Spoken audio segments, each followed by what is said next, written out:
ഗുഗുലു നമ്മൾ യൂഷ്വലി ട്രീറ്റ്മെന്റ്സിന് എഴുതുന്നതാണ്, പക്ഷെ ഇതും ലോങ് ടേം യൂസിന് സ്യൂട്ടബിൾ അല്ല.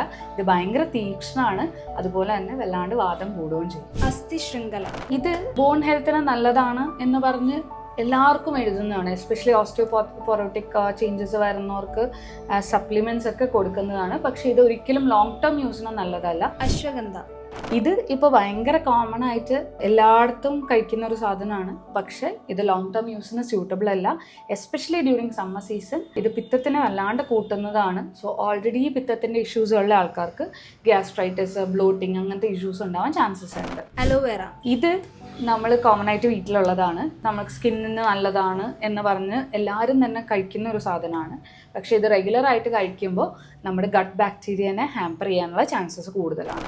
ആംല ജ്യൂസ് ഇത് വെയിറ്റ് ലോസിന് വേണ്ടി ട്രൈ ചെയ്യുന്ന ആൾക്കാർക്കും വിറ്റമിൻ സി സപ്ലിമെന്റ് എന്നുള്ള രീതിയിൽ പല ആൾക്കാരും കഴിക്കുന്നതാണ്, കൂടുതലും ആഫ്റ്റർ കോവിഡ്. ഇത് പക്ഷെ കഫവർദ്ധകമാണ്, നമ്മൾക്ക് ഡൈജഷൻ ഹാമ്പർ ചെയ്യാനുള്ള ചാൻസസ് കൂടുതലാണ്. ശതാവരി വുമൻ ഹെൽത്തിന് നല്ലതാണ് എന്ന് പറഞ്ഞിട്ട് നമ്മൾ പല പ്രോട്ടീൻ പൗഡേഴ്സിലും പല സപ്ലിമെന്റ്സിലും നമ്മളിപ്പോൾ കാണാറുണ്ട്. പക്ഷേ ഈ ശതാവരി for a long term use, especially with ladies who are suffering from PCOD അല്ലെങ്കിൽ ഒബേസിറ്റി, ഇവർക്കൊക്കെ ഇത് കഴിക്കുമ്പോൾ വീണ്ടും ഇത് വേഴ്സൺ ആവാനുള്ള ചാൻസസ് കൂടുതലാണ്.